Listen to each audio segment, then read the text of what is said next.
Okey, sejadah ni bukan turun dari langit Ni kita nak nampakkan warna sebenar dia Ni design dia. Ni sejadah kubah damias tengok ketebalan dia. Ini bukan nak buat gambar ke apa, ni real punya. Nampak terbenam.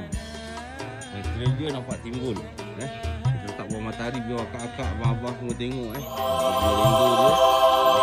Dia penyangkut tu. Dia besar untuk dewasa. Kanak-kanak boleh guna. Nampak besar dia macam ni. Nampak ni kereta kan.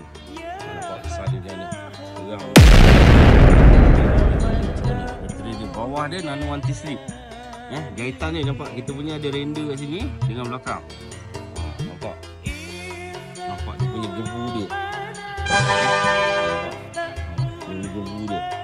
Tenggelam kaki. Ni memang betul-betul tenggelam kaki Dia buang panas ni. Tengok bateri dia, tengok dia punya curve dia ni. Okey, dapatkan sekali kita nak lelong orang murah. Banyak warna lain. Tengok kat belakang ni.